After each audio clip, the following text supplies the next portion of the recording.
Okay, so here we go. I only just recently come back from a trip to Sydney and Melbourne. That's returning yesterday afternoon. And this afternoon I gave a talk at Notre Dame University in Fremantle. And I'm going to continue some of the things which I said over there about the idea of justice and its opposite, injustice, in the Buddhist perspective. Because I do really feel that Buddhism has much to offer to the world in a way of seeing some of life's events, either on the grand scale or on the personal scales, in a different way. Whenever we have perceptions of injustice, that always gives us, at least in our Western world, gives us something to do, some business to so-called right the wrongs, to set things correct, try and do things in the world, especially when that injustice is exercised on oneself. And actually you can see just how there's many problems in the world, many struggles in the world over the concepts of injustice, and how there's much problem in the human being over ideas of injustice. So I wanted to investigate this idea in terms of Buddhism.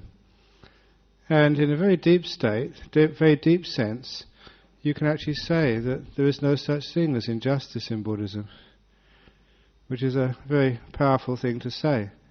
Often I say these things just to stir people up, in order to make them see things from a different way.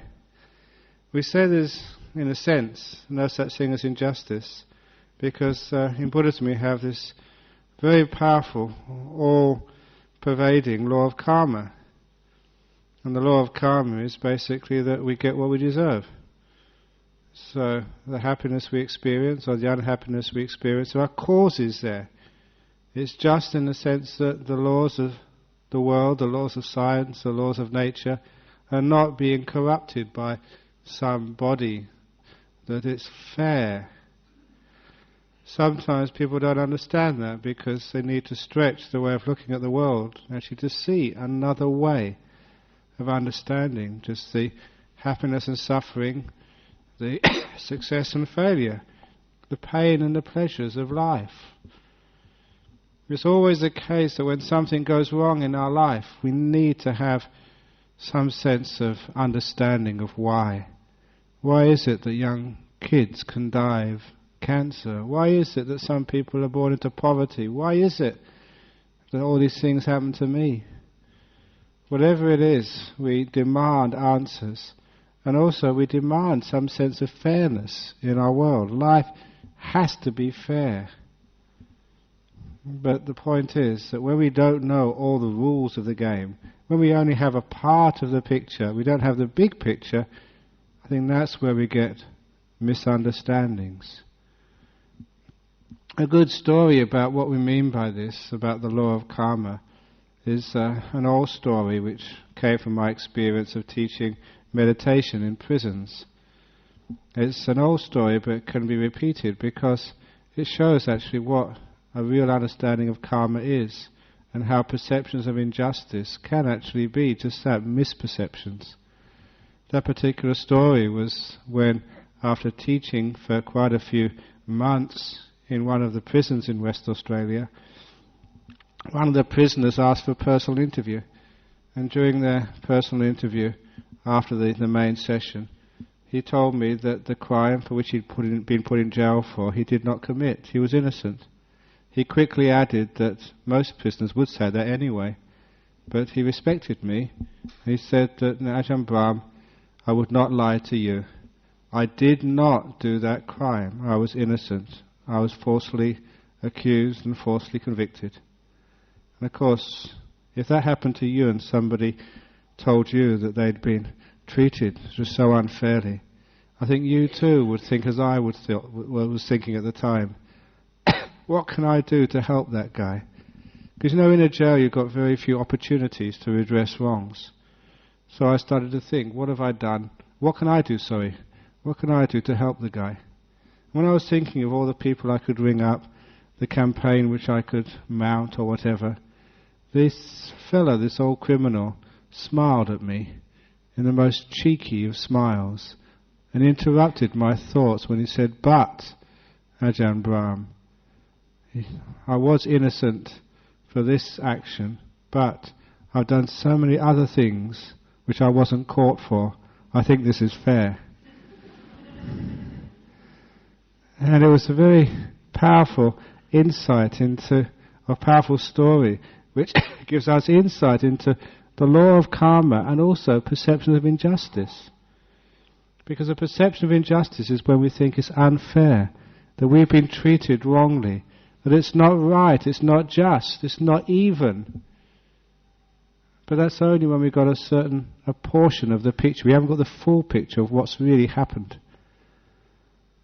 Sometimes that we read in the newspapers or see on the news about innocent victims being killed in Baghdad, or innocent victims being blown up in the Twin Towers, or innocent children being kidnapped or harmed or hurt. And sometimes you wonder, is there such a thing as innocence? Or is it the case that somewhere, sometime, that we did commit some act, some karma, which led us to take some of those responsibilities? An example of that is the man when I was in Thailand studying with Ajahn Chah, who actually came up to complain to my teacher.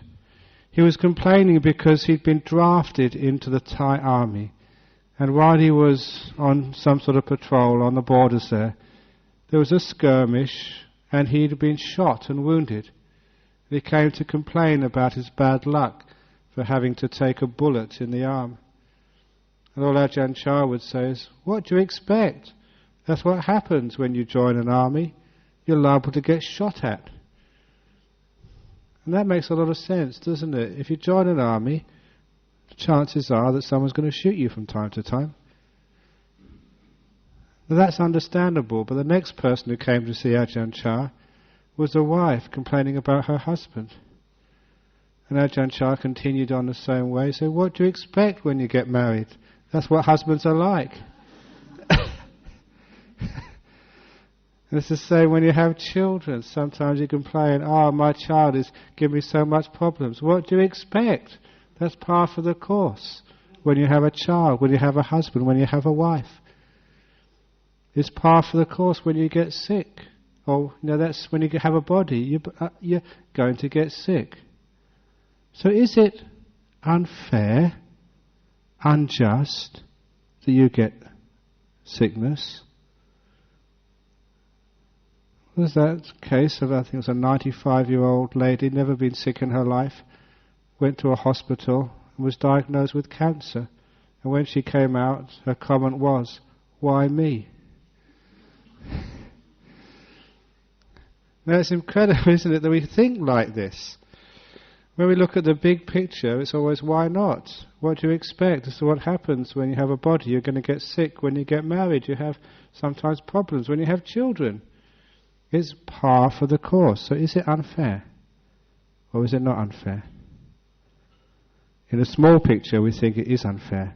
Just like when we get caught for something we didn't do. We think that's unfair. But really, what did you do? Maybe there were other occasions you got away with it. Like that criminal, many other times he'd robbed houses. He always told me, never rob people, always robbed houses. You can see the psychology of that.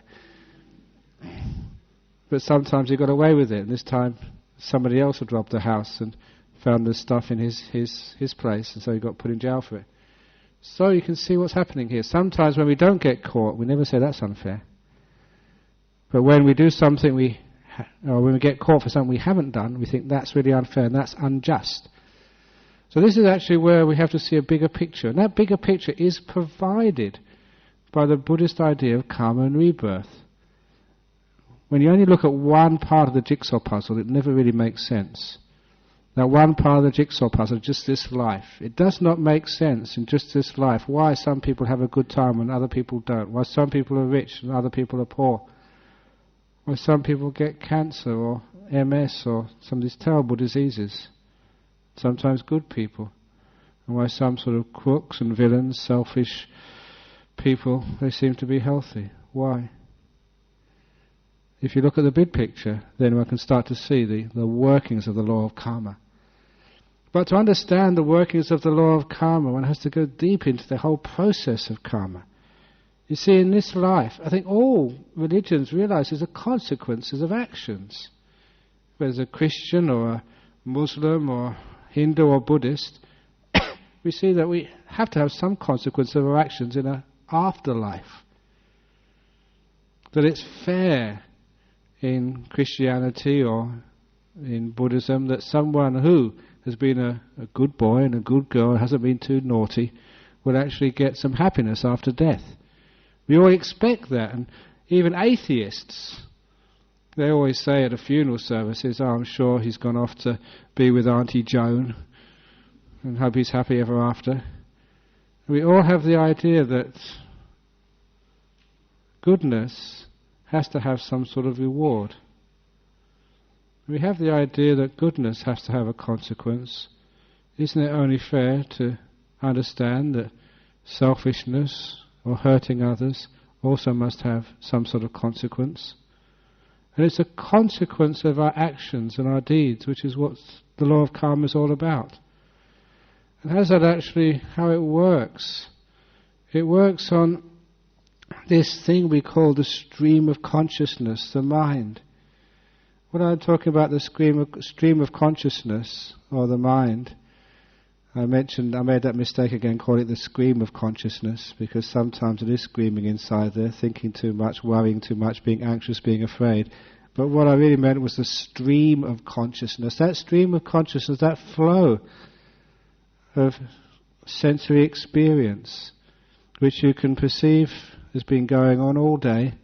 We'll take a small break this evening when you go to sleep, and we'll continue again tomorrow. You can see that stream of consciousness does carry with it your characteristics, your potentials, and in those characteristics, in those potentials, is involved the results of one's previous actions. You can just see that in ordinary ways. If a person has been studying hard at school when they were young, then they don't have to work so hard when they're old. In theory, anyway. Only, I don't know about my career. If I'd have only known when I was studying hard at school and university that I'd be a monk for the rest of my life, I wouldn't have done so much homework. But nevertheless, just even actually doing that hard work, that sacrifice and doing things actually was good, even just to train my mind to be disciplined and to work hard. And perhaps that is something which is useful in all walks of life, especially being a monk. So, but what we're saying here is that stream of consciousness, just like what it's trying to describe, like a river, that river metaphor for the stream of consciousness, for the mind, you can actually see that in a river there's no two moments when the river is the same, because there's water continually flowing through it. What really defines the river is not so much the content within the river, but the channel. We know it's the River Swan because it's in that same place between North Perth and South Perth, or wherever else it is, day after day after day. But you can notice a stream, a river, if anyone knows any geography, would know that that river does change its course, it does meander, it does alter its channel from time to time, especially if there's a flood or there's a drought. Because of its actions, it wears away some banks, it floods over other banks, and it changes. And when it changes its course, that affects the flow of the water for years and decades afterwards. In the same way, you can see the stream of consciousness. The way we act now, what we do now, will affect the channel through which our thoughts, our ideas, our emotions will flow in the future. And one can actually see that this is a metaphor to actually explain the workings of karma. We create tendencies, we create character traits, we create emotional tendencies.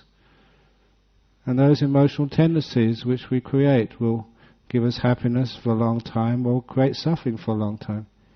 You know that if one can start to, say, restrain one's anger, not be so upset when other people don't live up to your expectations, or life doesn't live up to your expectations, the more you restrain it, the more by those actions you're changing the channel of your stream of consciousness from a way of creating problems and difficulties for yourself to a way of creating more happiness and harmony for yourself. This is why in religions like Buddhism we encourage a training of the mind, a cultivating of good qualities, to actually to change the channel, to change the river course of our mind. And if we can train in that way, we find that we can alter the way we live our life, alter the way we react to life, and thereby change what we usually call suffering into more peace and more happiness. Anger is a good example, because the more you get angry, the more likely you are to get angry in the future. You can see you're creating karmic tendencies. And if you create that a proclivity, that tendency to anger, then you're liable to suffer a lot in the future. You can see that cause and effect relationship. If you start to do something about things like anger, you're actually making good karma. You're changing the course of your destiny. Like you're changing the course of the river. And of course there's many skillful means of overcoming your anger. The story which I was telling in Melbourne recently was a story of the man who had an afternoon off work, and his wife was busy cooking the meal for that evening. And so she asked her husband, "Darling, you've got the afternoon off work and I'm short of eggs. Can you please go to the market and get some eggs for me?" And the husband said, "Certainly, darling, I'll get some eggs for you." And so he went into the market for the very first time to buy some eggs. When he approached the market and entered the marketplace, a young man came up to him and started calling him terrible names, starting abusing him and started cursing him. And the poor husband complained, "What are you doing this for? I haven't done anything to you. This is not fair. This is not just. Why me?" But all the husband's protestations didn't matter a bit. That young man kept on cursing, abusing, calling him terrible names in front of the whole crowd in the market. And the poor husband got so embarrassed and angry that he turned around and went back home. He was so upset about being unfairly abused. When he got home, his wife said, "You're back early, darling. Have you got the eggs?" And he said, "No. And don't ever want to go to that terrible market again. Those people there are awful. They're just so uncivilized. They call you names, and I've never done anything to them. Why do they do this to me? This is really unjust." And for all of you wives, whenever your husband comes home from work or the market like that, you know you can't get any sense out of him until you calm him down, you soften him up. And that's what she did, and when he was all softened up, then she asked him to make some sense out of this. "What was that man like? Describe him to me." And the husband described that man. And the wife immediately recognized him. He said, "Oh, it's him.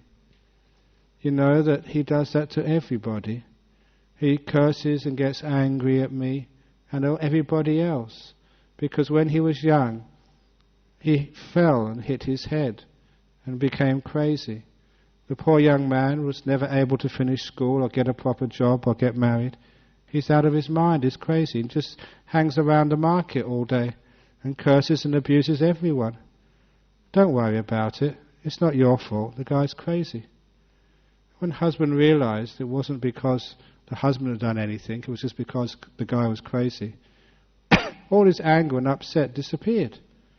It wasn't really unjust and unfair anymore. He'd found a reason, a cause why the man acted that way. And it was nothing to do with the husband. So the wife said, "Darling, look, I really do need those eggs. Can you go back to that market?" And he said, "Okay, I don't mind. And don't worry if that guy abuses you. Yeah, poor fellow must be mad." So he went back into the market. As soon as he went to the market, the young man came up to him again, cursed him, abused him, told him all sorts of terrible things about himself, in front of everybody, but this time the husband was not at all embarrassed or ashamed, because he knew the young man was crazy. He went up to the egg stall, and the man followed him, abusing him, cursing him, terrible names. And the lady behind the egg stall said, "Don't worry about him, the poor fellow, he does this to everybody, he's crazy, he hit his head, and he's never been the same since." Husband said, "Yes, I know." And so the young man followed the husband all the way out of the market, cursing, abusing, calling him terrible names. It didn't matter because the young man was crazy. When the Buddha told that story, he said, if ever anybody curses you or calls you names, it may be your husband, it may be your wife, always remember that story. If anyone curses you or calls you names, they're just like that young man. They're crazy. In Buddhism we call it temporary insanity. So what that means is when you get home and someone shouts at you, it must mean if it's your husband, he must have hit his head that day. He'll get over it soon. But the point is, you don't take it seriously because you see the causes behind it. It's not unfair or unjust anymore. You only get angry if you think it's unfair or unjust, if you can't find a reason behind it. If you find all the reasons behind it, where is your anger? It's the same when somebody dies. If somebody dies, we find a reason behind it. We don't get so angry at life anymore. It's like when a young person dies, a child. So many people get angry. Why did that happen to such a young boy or a young girl? Why did they get cancer? Why did they get run over by a car? Why did that cliff collapse upon them? And of course, the answer is that this is nature. It's not that someone's made a mistake or that somehow unfair. Just like when the storm blows through a forest. That storm usually takes the old leaves from the trees, but it also takes green leaves as well, young green leaves. That's nature, to take some green leaves as well as old leaves. It's the nature of life that death happens not just to old people, but to middle-aged people and young people as well. That's nature. So nothing has gone wrong. There's no one to blame. There's causes and effects here, so why do we get angry? It's not an innocent child anymore. When one gets born, this is part of life. So when one actually starts to see just what's actually happening, then one doesn't need to get angry. When one doesn't get angry, there's no need for this terrible thing called revenge. A lot of times that revenge and violence in our community or in our life, in our societies, all come from the idea of injustice. This man has called me terrible names, therefore I've got a right to sort of hurt him back. An eye for an eye, a tooth for a tooth, a curse for a curse. To give as good as you get, or even better, give worse, to teach them a lesson. When there's a perception of injustice in many societies, we have almost a need for revenge. And you can see that happening in your family, in your relationships. Someone hurts you and you feel that you've got a right to hurt your partner back. When that perception of injustice has actually been seen for what it is, a misperception, then you can actually probably see there is no need for hurting back, for revenge. When you see where its causes come from, you see the cause of that hurt, then you realize you don't want to make more causes for more hurt. That's why in Buddhism there's no such idea as injustice. There's just causes and effects. And we understand that we are making those causes for our future effects. So we make sure that the causes we put in place right now are not going to cause more pain and suffering. Which is why If we receive hurt or harm, we never give more hurt or harm as our response. Revenge has no part in Buddhist practice. When I say revenge has no part in Buddhist practice, we still have the idea of rehabilitation, solving the problem, doing something about the situation, but not out of anger or ill will, which wants to hurt someone who's hurt me. A good example of that was the destruction of the Buddha statues in Afghanistan by the Taliban 2 or 3 years ago. And I think many people were quite surprised at how passive the Buddhists were when that happened. When the Taliban destroyed 2 very beautiful and very highly loved Buddha statues, there was no mosque was invaded and destroyed. There was no Islamic icons were damaged at all. Even though the Buddhists, as it were hurt or harmed, it was decided not to create more hurt or more harm by destroying somebody else's icons. Instead, there was always this wonderful sense of forgiveness. And of course I was very proud at that time of the Buddhist world, understanding that people could destroy Buddha statues, but they could never destroy the Buddhist wisdom and compassion, which was far more important than any Buddha statue. It was what the Buddha statue was there for in the first place anyway, to teach people, encourage people to be forgiving, to be kind, to be compassionate, to be even non-violent. And Buddha statues were destroyed, but what they represented was still there and still remained. And you can see what a powerful effect that would have. What a powerful effect it has when actually people have that same idea to the so-called injustices of life. If your wife treats you so-called unjustly, or if your children treat you unfairly, or your job treats you unfairly, to ask yourself, is it really unfair or not? Really, it's not unfair, because it's always wonderful opportunities to learn. You all heard that simile which I give of the truckload of dung. I'll just go over it very quickly. Truckload of dung means some of the things which happen to you in life are very unpleasant, like dung being delivered to the front of your door. And many people complain, why me, why have I got this dung, what did I do to deserve this? But the point is, you're stuck with that dung. You can carry it around with you, put it in your pockets, up your shirt, down your skirts, trousers, and you find if you carry around dung, you lose a lot of friends. Carrying around dung means getting negative, complaining, getting angry, being revengeful about some of the things which happened to you. The point is, even if you can't see that you ordered that dung, maybe a long time ago and you've forgotten, maybe in your previous life, but you ordered it, it's your fault. You may not be able to know, but what's the point if you can see or you can't see who ordered it or why it's come to you? The most important thing is actually to dig it into your garden. Because it's the dung of life, the difficult things which happen to us in life, which we understand is where we grow. There are tests. That's fertilizer for our spiritual qualities of compassion and wisdom and peace, understanding. And after a time, people who understand what life is all about think it's never unfair, but it's a privilege to have difficulties come to you from time to time in life. If you didn't have those difficulties come to you, if you weren't tested, you would never grow as human beings and become strong in your wisdom and your compassion. Just my own father died when I was 16.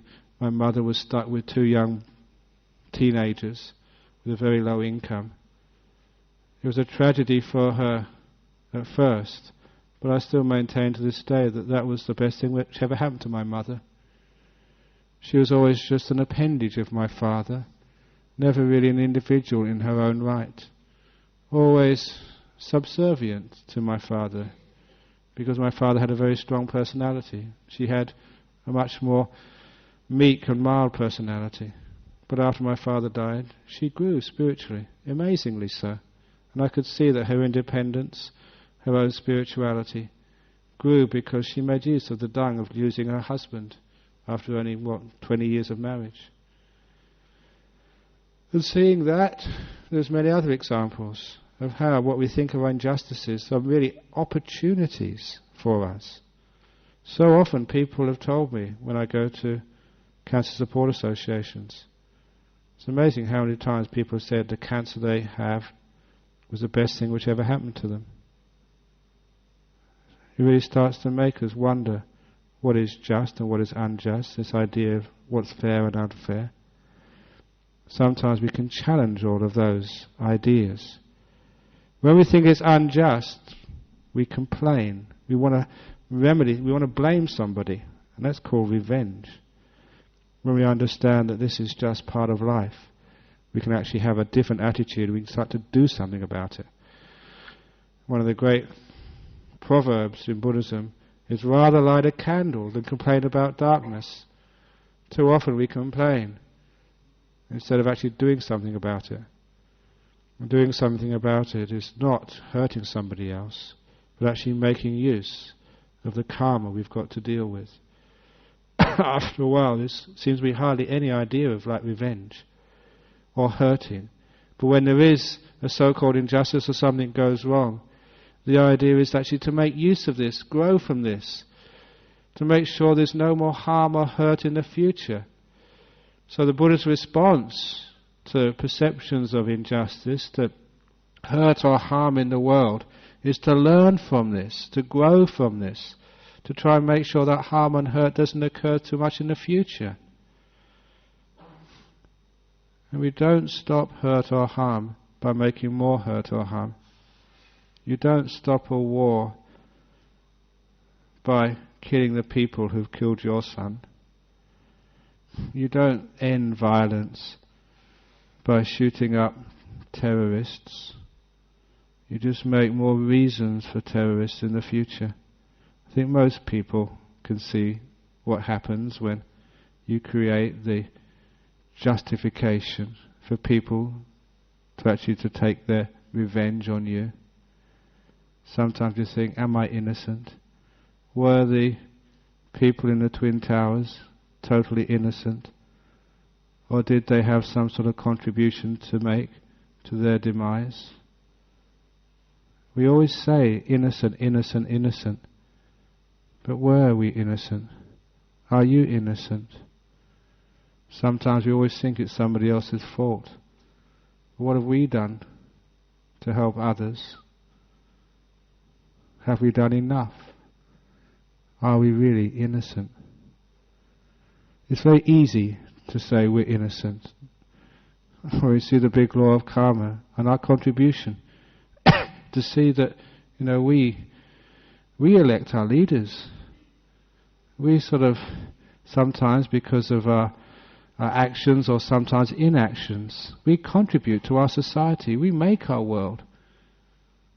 Have you been heedless or heedful in your duties to society, your duties to the world? Are you really innocent?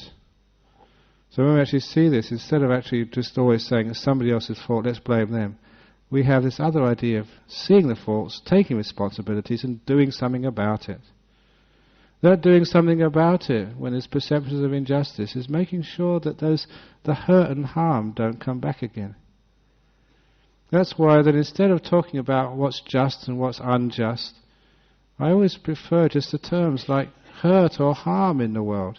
Instead of there's so much injustice in the world or there's justice in the world, let's just look upon the words hurt or harm, which is something which is not so controversial.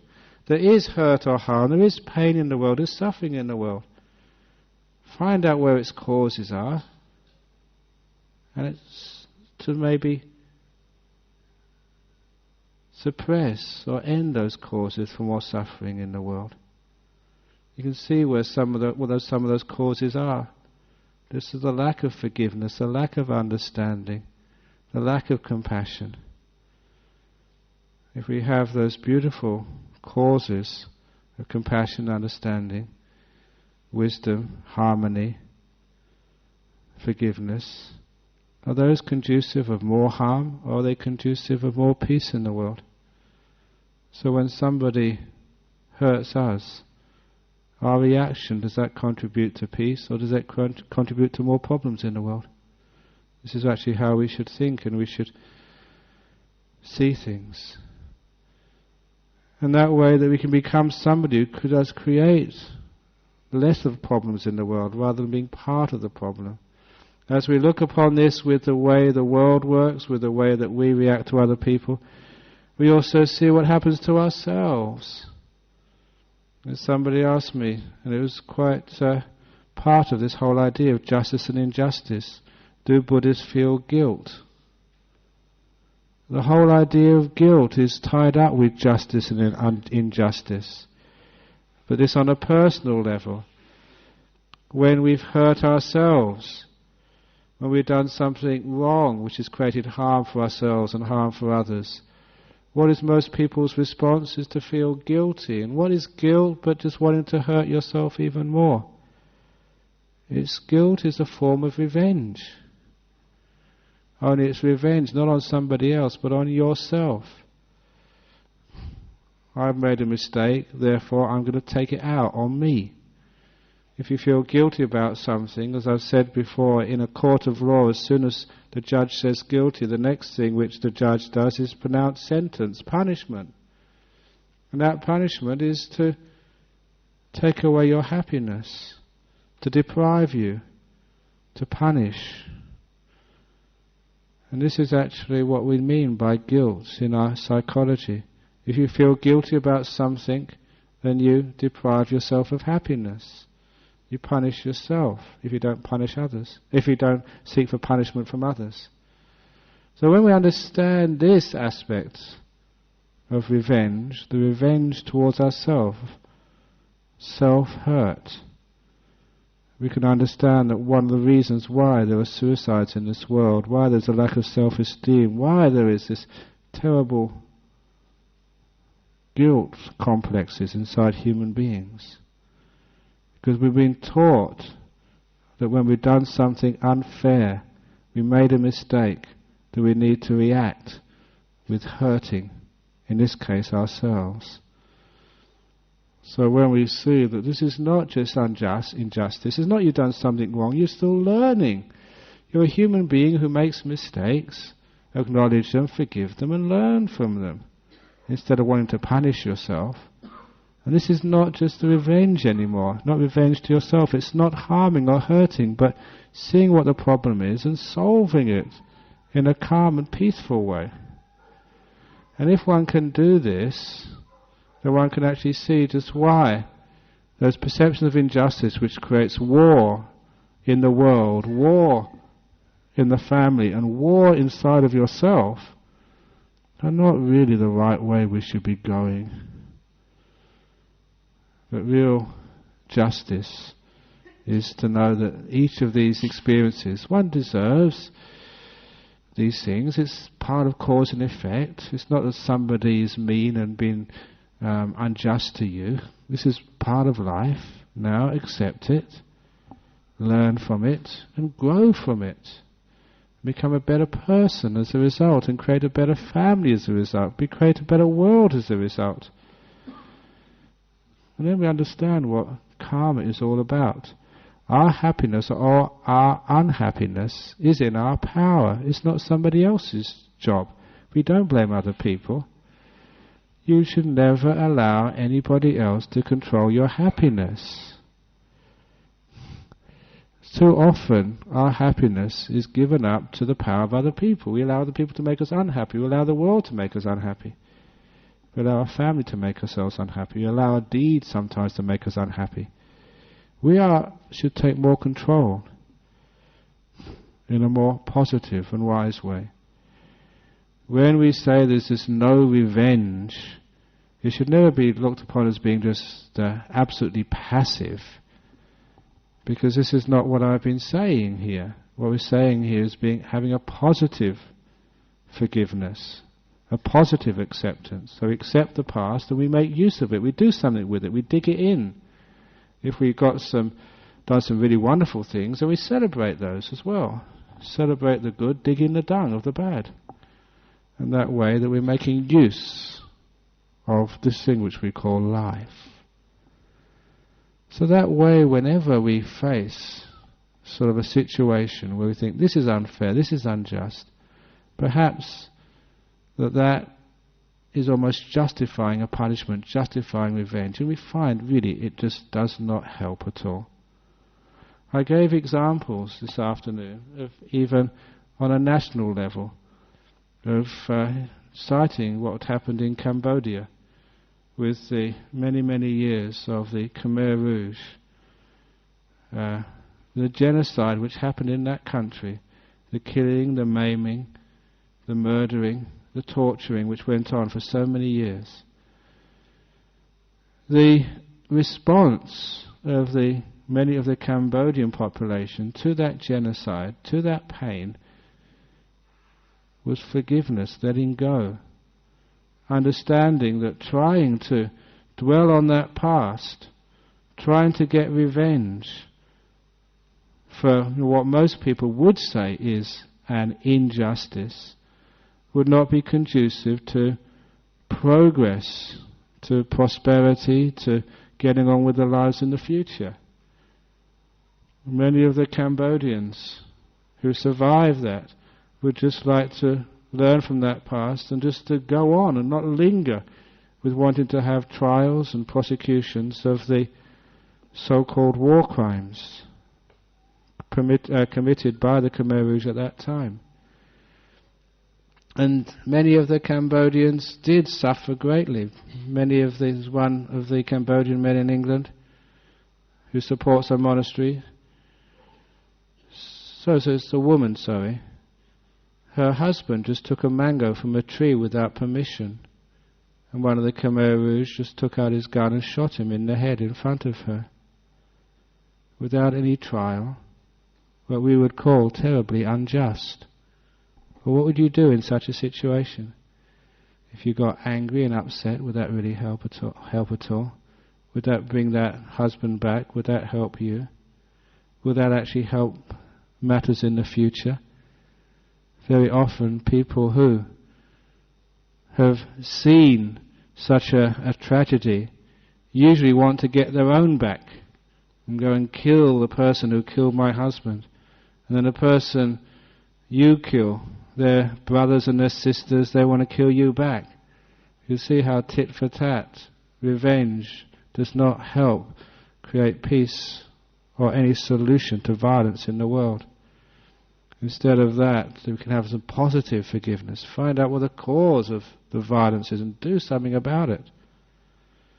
And of course one of the best examples I have of that is the communist threat in Thailand during the late 70s, early 80s, where there was insurgents within the country, Thai people who were fighting the government, and they were supplied with arms from outside the country, from the Viet Cong, Pathet Lao, Khmer Rouge, just across the borders.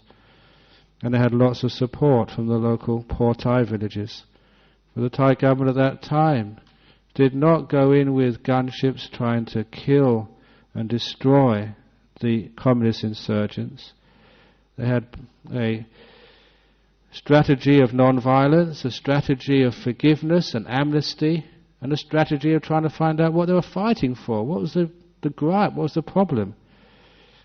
And in many problems was the idea of injustice. These were poor people in a poor land paying taxes, getting nothing back in return.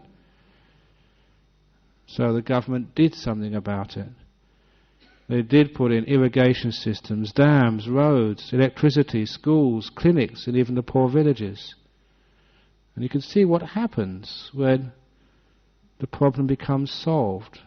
As the poor parts of Thailand became prosperous, the villagers stopped supporting the insurgents living in the mountains, because the Thai government did not seek to exact revenge upon those Thai insurgents who had killed policemen, who killed army, who had actually even captured and tortured monks. Even when I was on wandering, I heard a story. It was quite frightening, because I was in those mountains and wandering, where some of Ajahn Brahm's senior monks were staying in the jungles, and they just ran into the communists, and the communists took the two senior monks and tortured them to death, let all the other monks go to tell what had happened. And when the local villagers heard that two very highly respected monks had been tortured to death in front of the other monks, they all just got their hoes and machetes from the local villages, and they were going off into the jungles to try and catch those communists and take revenge. And it was the Thai government, the military, stopped them forcibly, saying, no, that's not going to solve anything. Non-violence went to such extremes. And of course what that meant, there was no need for the communists to seek revenge. There was no cause for them to keep on fighting. It's a great cause when they've killed my brother or my husband. Of course we feel, this is unjust, I've got to take revenge, tit for tat. But never gave the cause for revenge. And the amnesty, which is the same as forgiveness, whenever you want to give your arms up, there's no punishments at all. Just give your arms up and just go back to the village, to the university, wherever. And that's how they solved that problem. Little by little the soldiers, the insurgents gave themselves up. They would join society again. And the most impressive part of that story, which I think I told not only a few months ago, the most impressive part of that story is when the leaders, the head of the insurgency, gave themselves up. They were given good jobs in the civil service, but more than that, right at this moment, two of them are serving as ministers in the Thai government. They were communist, rebels, insurgents, responsible for killing of soldiers and many other people. And now they are ministers serving the government. This is actually another way of dealing with the problem. Instead of giving violence to violence, instead of thinking this is unjust, therefore that will justify violence, we see another way. Which is why also the Buddhists were opposed to any death penalty. Doesn't matter what a person has done, just killing them doesn't really help. They're just going to come back again in the next life just as bad, even worse. So there's a problem there. In an interesting book which I read as a student, there's a book called Erewhon, which means nowhere backwards, by a person called Samuel Butler. And by juxtaposing, by changing around the two things called sickness and crime, and making a crime out of sickness and a sickness out of crime, he envisaged a society when a person got sick, they were sent to jail. When they did a crime, they were sent to the doctor.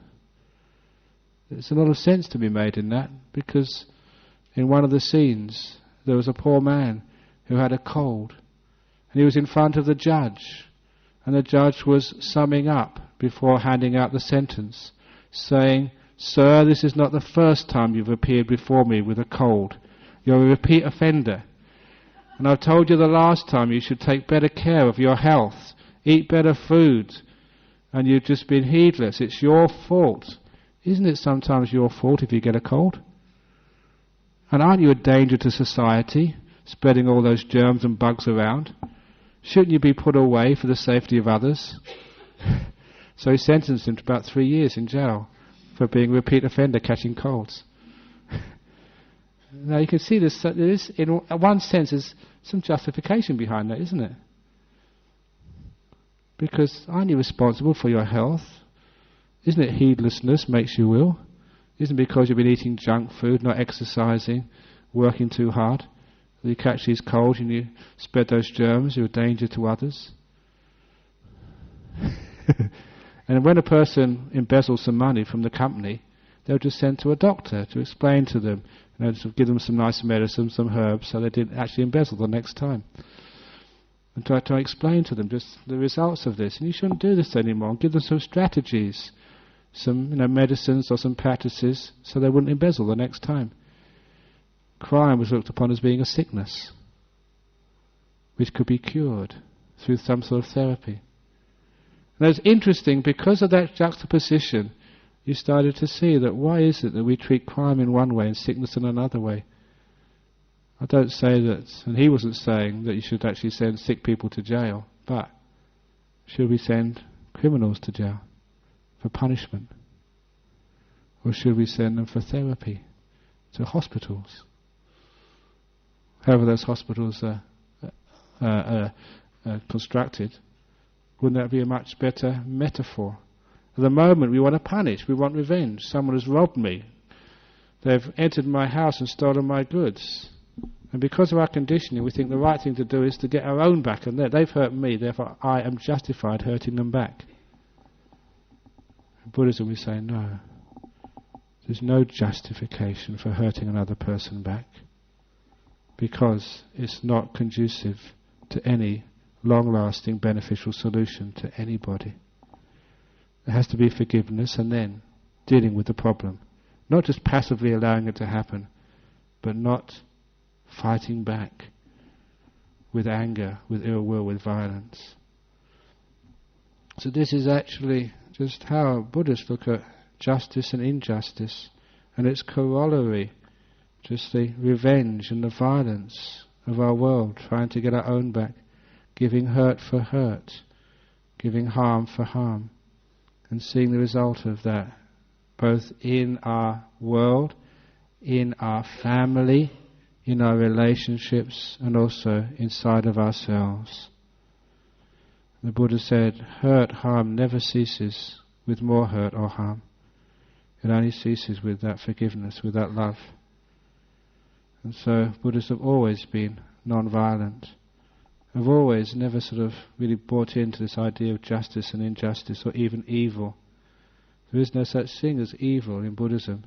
There's only stupidity, not seeing things clearly. If we see things clearly, then we don't create harm in the world or harm for others. In fact, we become peacemakers in this world. We become healers in this world. We become people who create harmony in this world rather than divisions. We are people who give alternatives to anger, to revenge, to punishment. And surely that our world is in such great need of such philosophies. It's not only that nations are fighting each other. It's not only there's terrorists planning attacks in the world. There's terrorists in your office planning a verbal attack on you when you go back there on Monday. Sometimes there's terrorists in the family destroying your happiness and peace. And more importantly, there's a terrorist inside of yourself who through some feeling of injustice will not allow you to feel happy, to feel free and be at peace with yourself. So be very careful about your idea of justice and injustice, and be careful to never to respond to perceptions of injustice with violence, with anger, with revenge. There is another way, and that way needs to be followed.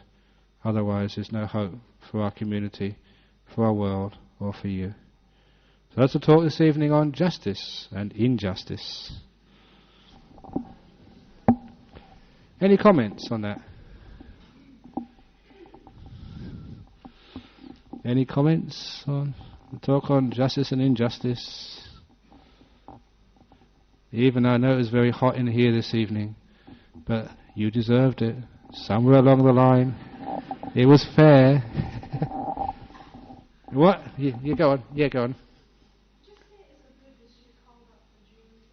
Hmm.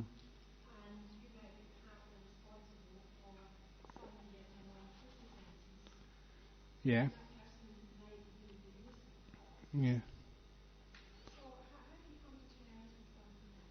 They're not innocent. Somewhere along the line they've done something there. And maybe they got away with it last time, and now it's coming round to them. It's karma again. The idea of karma means you don't complain about what happens to you. Instead you say, well, there's somewhere down the line I must have done something, and this is some rewards. So don't complain about it. So accept it's happening to me. It's not something that's gone wrong. Even if they were innocent or they didn't deserve such a long sentence. They got it. So I just read in the newspapers this morning, Pauline Hanson has been released from jail. But she deserved to go for 78 days or however long it was. There's no such... because if she didn't deserve it, it wouldn't have happened. Maybe not this lifetime, maybe a previous lifetime, or somewhere down the line. Because how many times do we get away with things? And when we get caught for something we think we didn't do, we think that's unjust. But really the justice is there evenly all the time. What comes around gets around. And the helpfulness of that is that we don't feel that someone's made a mistake. As a Buddhist in a jury, you don't feel that you've made a mistake. If you send somebody, well, because of you, that person goes to jail for 20 years and you find out afterwards they were innocent, circumstantial evidence, you got it wrong, you made a mistake. You don't feel guilty about that. It's just part of nature. This is part of the world. Sometimes we try our very best and we get it wrong. That's life. Welcome to life. So instead of complaining about it, we say, how can we make use of this? So next time you're on jury service, listen more clearly. Try and sort of be more intuitive so you don't make mistakes again. Don't judge a person just because they're an Arab or because they're English. I know you're Scottish.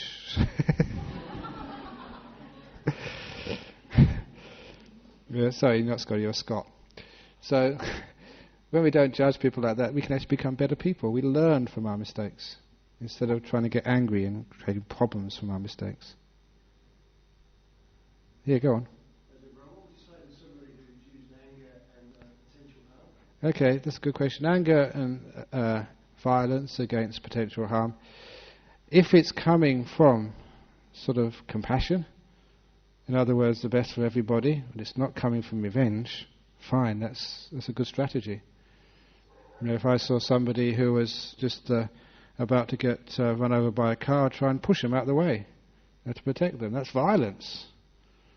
If I saw somebody with a fishbone in the back of their throat, you'd sort of bang them on the back. If someone had hiccups, I'd sneak up behind them and say boo. Whatever you do.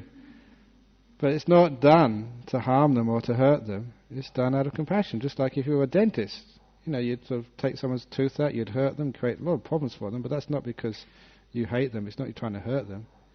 It's sometimes to help somebody you've got to be quite firm and sometimes cause pain. But it's where it's coming from.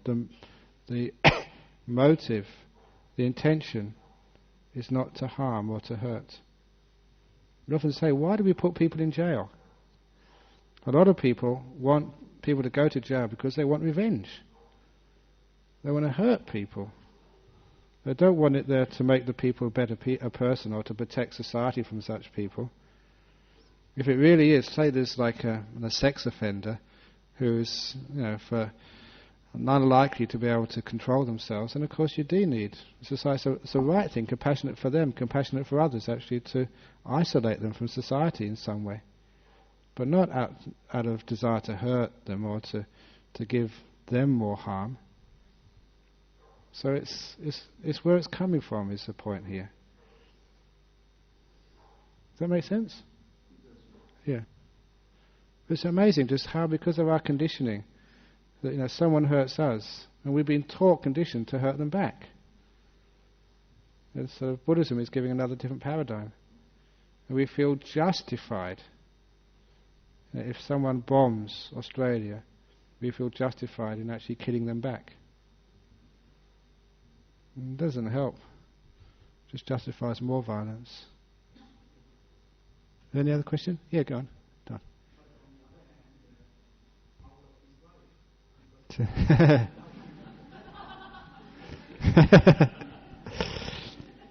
No, because you know that everyone can be changed.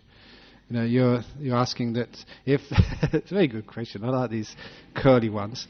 You're saying if that somebody was like a terrorist and they were so brainwashed they couldn't do nothing else, wouldn't it be compassionate to take them out this life to give them another rebirth somewhere? But of course, that really doesn't help them at all. And as a Buddhist, the story of Angulimala, who was a terrorist, a serial killer, and everyone can be changed. And sometimes you do hear stories of that, about these violent prisoners in jail who killed. And something happens to them and they sort of suddenly switch and they see just another way of looking at life. And then they can start making a contribution to the world, a contribution to society, to pay back. And some of those people can be good people. It's good to give people a chance to change from being a terrorist to being a saint. So certainly they should, obviously to make sure they don't create more harm, but wouldn't it be wonderful to put some more resources into looking after terrorists and even offenders? Too many people go to jail, come out again and re-offend. Punishment doesn't work. When I was at school, if I got punished, all I learned was not to get caught next time. It wasn't actually teaching me why I was being punished. I just was afraid to get caught, so I was very smart. It just made me smarter, more sneaky, that's all. Yeah.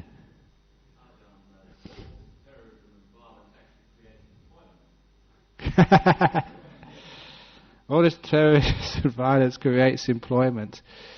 I think the amount of employment which it actually creates is probably countered just by the amount of all those resources which goes into the bombs and the tragedy. There's one person who gets killed by a terrorist. It's amazing just how many millions of dollars it takes. With looking after them, hospitals, funerals, problems it causes to their relations. That's one of the things with Buddhism. There is a sense of interconnectedness. If one person gets killed, hundreds of people cry and feel sad. If even one person gets wounded, so many people throughout their life suffer. So you see just how many people suffer for one person who gets killed or wounded. So is it really worth all that employment? So there's a good, I know where you're coming from. So it's a very interesting. It's just like saying more people should smoke cigarettes, so we didn't have to have too many problems with our taxes for looking after old people. So those are spurious arguments. We won't get into that one. Okay, I think that's enough for this evening now. So thanks for listening to some reflections, some comments about justice and injustice, violence, and to ourselves, to others, to the world. So we now have some announcements.